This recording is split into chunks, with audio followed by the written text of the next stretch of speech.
জয় শ্রীকৃষ্ণ। রাধে রাধে। ভগবান যে সত্যি আছেন তা মানুষ বুঝবে কি করে? উত্তরে কি বলছে শুনুন। মানুষের বোঝা না বোঝার ওপর ভগবানের অস্তিত্ব নির্ভর করে না। সৃষ্টি যখন আছে তখন স্রষ্টার নিশ্চয় অস্তিত্ব আছে।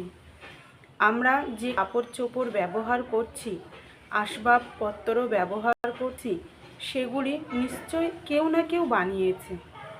অতএব আমরা কখনো বলতে পারি না যে এগুলির নির্মাতা কেউ নেই।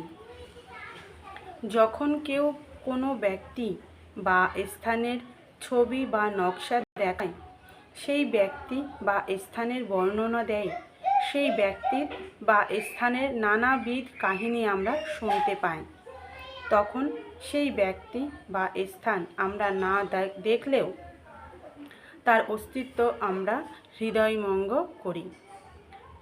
আমরা নিউ ইয়র্ক বা আফ্রিকা কোনো দিন না দেখলেও তা আছে বলে সহজেই স্বীকার করে নিই।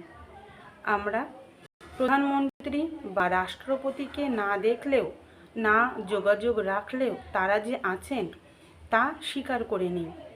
এই যদি সত্য হয়, তবে বিশ্বস্রষ্টা পরমেশ্বর যে কেউ একজন আছেন, সেই কথাটি কেন সত্য হবে না? যখন মুনি ঋষিগণ ভক্তগণ ভগবানের ধাম, নাম, রূপ, গুণ, লীলাবিলাসের যাবতীয় কাহিনী ও চিত্রনকশা প্রদান করে গেছেন, অবশ্য ভগবান বলেছেন, ভক্তা মাম অভিজানাতি, ভক্তরা আমাকে জানতে পারবে, কিন্তু মূঢ়হং নাভি জানাতি, গণ্ডমূর্খরা আমাকে কিছুতেই জানতে পারবে না। জয় শ্রীকৃষ্ণ। রাধে রাধে।